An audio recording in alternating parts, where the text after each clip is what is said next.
Welcome to another episode of the Decoding Cross-Border Ecommerce podcast. I'm here with Aaron Bezzant, and we're here to talk about all these tariffs and now what to do, Aaron, for an e-commerce retailer that has goods that are made in China. And that's really, I think, what we're going to focus on today and bring it into the U.S. Well, it doesn't matter, Clint, because there's an $800 de minimis. Oh, you're right. It doesn't until May 2nd. Okay, so we're weeks out here. Mm-hmm. May 2nd is coming like a freight train. And what are you hearing on the street, Aaron? How are retailers feeling? Well, if they're selling Chinese-made goods, there's a lot of concern, and a lot of people trying to figure out how to avoid this because historically, there's been a lot. Okay, let's talk about historically how they've gotten around these tariffs. Because look, Trump put in tariffs back in 2018 on Chinese-made goods, but it really didn't impact U.S. sellers or U.S. buyers at all because they would just ship it direct from China or route products through Canada or Mexico and fulfill from there, just so that way they were all low-value transactions coming across the border, and you avoid the tariffs altogether. But now that loophole is being closed for Chinese-made goods, so what's going to happen? What are people going to do? I think you've got a couple things happening. People might just lie, right? Would that be one option? Yep, that has been we've seen that before. Okay, so I think there's two angles we should talk through. One, which is the country of origin. What if you just say it's not China? Or what if you process it a little differently in another country so that way you could say it was manufactured in that other country? I think that's one angle people will play. Yeah, so they'll move the goods from China, either flat out lie or say that they modified it enough to be made in said country. Yep, that's one way people might be approaching this. And then if your shipment doesn't have any Chinese-made goods, then for the time being, you don't have any tariffs. The $800 de minimis will still apply. Until Howard says, we got the systems in place, and then it's going to apply. Yep. It was an interesting weekend seeing, and there's so many things to talk about the tariffs and what's going on. I want to talk about some tweets I saw and some videos. But first I was watching, Howard Lutnick. He was getting challenged. They're like, hey, the administration just dropped gave an exemption for electronic goods. And in reality, and Howard basically had to correct him. And the guy's like, wait, so you're saying there isn't an exemption? And he's like, no, there's not. We just are moving it from this, penalty tariff to its own, I forgot the word, right? But their own bucket. Well, I right? think Trump section. even called it a bucket. Yeah. Bucket of tariffs that they specifically want to ensure that those don't get negotiated separately, right? These are no, this is happening. We're moving manufacturing here. You've seen them do that with some of the other commodities as well, like steel and aluminum. They don't do a great job at communicating this. When they don't. It's we're going to give an exemption here, and they could say but it's not really. Instead, it's moving to this. But I think to make it simple for everyone, they're looking at the whole landscape. Yeah, and they're targeting specific industries, and they'll get their own special rules, and then they do this blanket reciprocal tariff, which is kind of everything else. Yeah, right. So I would say that it's as fraught with cost and expenses as it was a week ago. Still, we're still thinking it's. I was watching. The video was actually an old customer of ours that actually might still be a customer, but anyways, they sell shoes. And they were talking about it's the first time ever they've had to cancel a purchase order, right? Buying the shoes from China, and and just how devastating that was because the tariffs are so high. They actually they can't afford to manufacture them in China right now, and so they're just putting a pause on that purchase order. So because even since our last podcast, things have gone up more. Yep. And so we're at a crazy, crazy rate as there's a stalemate between China and the U.S. So now is probably not the best time to make large POs. So the challenge is now shoes are going up. They're getting more expensive. So I needed a pair of shoes. So I had to buy them from a drug dealer. I didn't know it was a drug dealer, but I bought some shoes from a drug dealer. And you know what happened? What's that? I think they were laced with something because I was tripping all day long. Man, oh man, that was good. That was good. Well, I thought you were saving that till the end. I know, but then I was actually going to tell the story about the customer, and I'm like, this is perfect to talk about the shoes. And then so some tweets, right? Like this is the stuff. So this is okay. Just to preface this. So what we're talking about here is, as consumers or businesses, when prices change, our behaviors change, right? So now the landscape is changing. So what kind of behaviors are going to start changing to offset and mitigate the price increases? Hey, I don't even think we need to predict, because history shows the de minimis into Canada is very low. How does the shipments coming from China get valued going into Canada? You mean to Canadian consumers? Yeah, to Canadian consumers, Chinese-made goods. I think we've been told.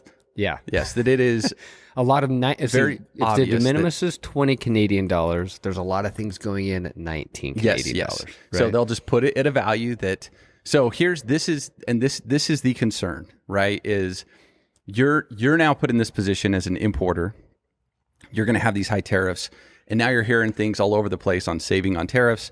So like, this was one that. I thought this was going for the first time. This guy's tweeting about this. First time in 25 years of working with China, a supplier offered to undervalue our invoice for an inventory purchase, listing significantly lower than the U.S. tariff.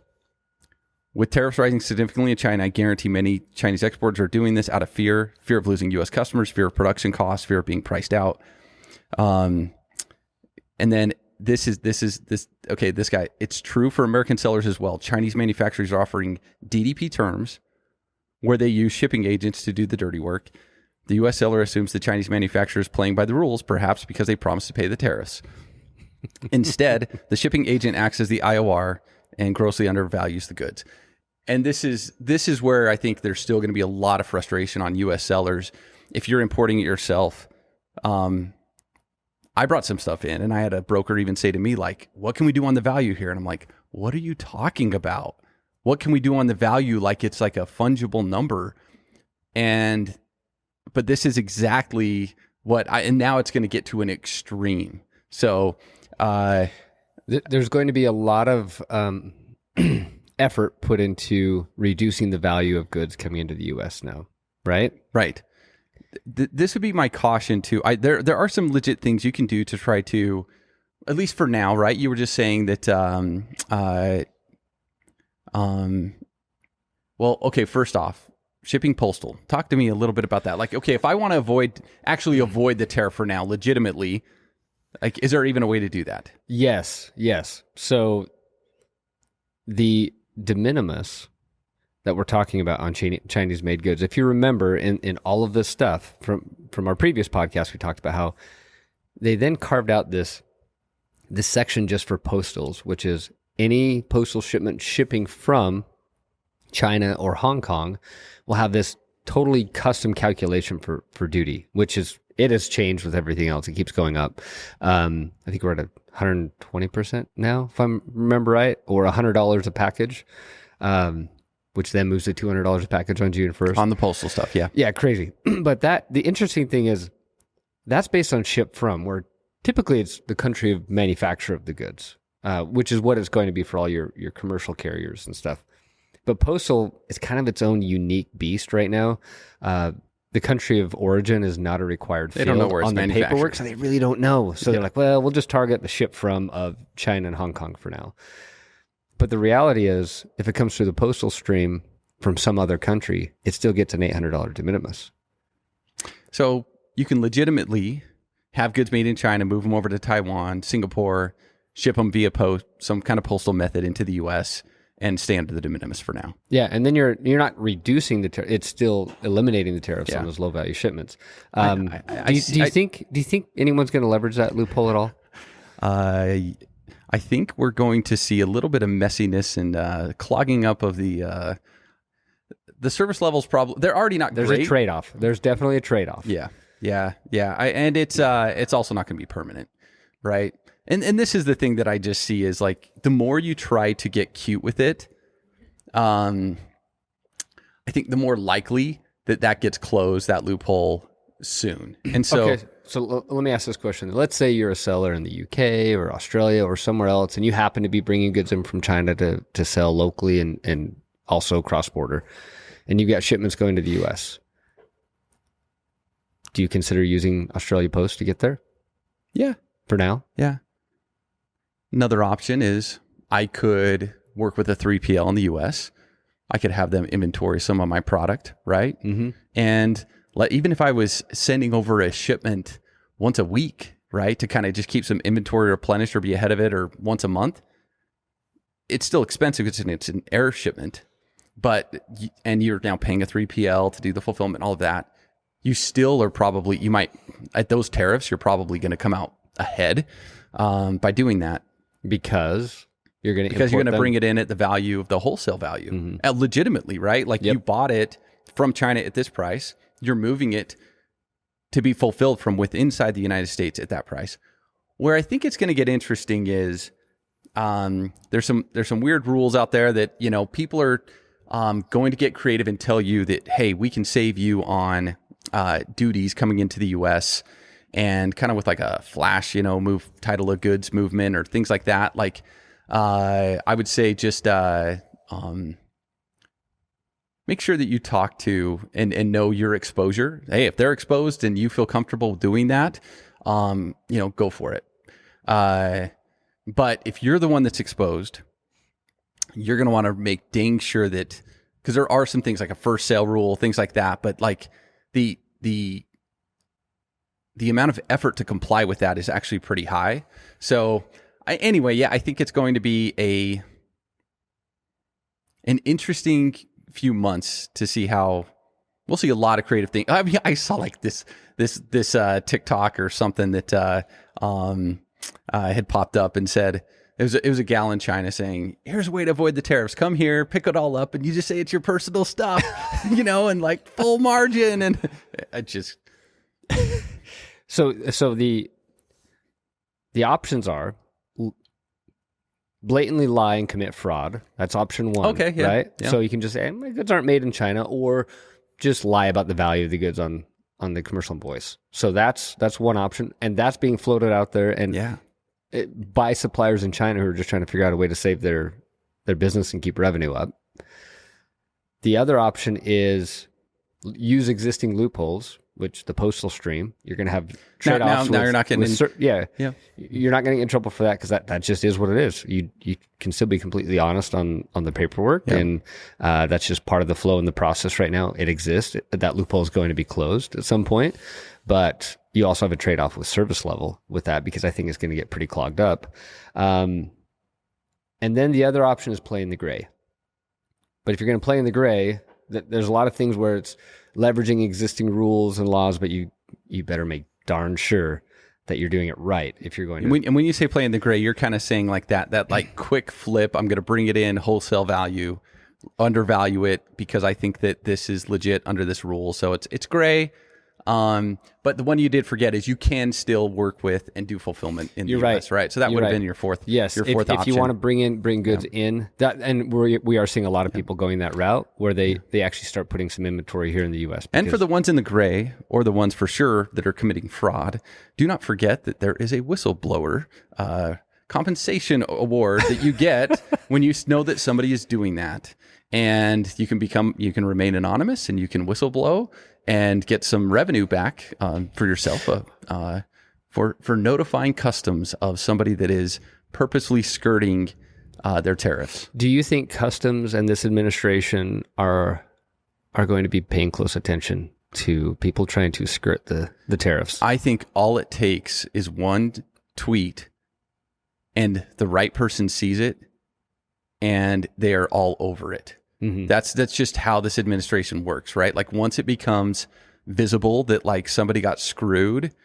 I think that something will happen really quick. Yeah, and to touch on real quick, the one area where there is law is called the first sale rule out there, where it's really designed for someone who's buying goods out of China that's supposed to come in. This is like think of a Costco or Home Depot or some major retailer, right?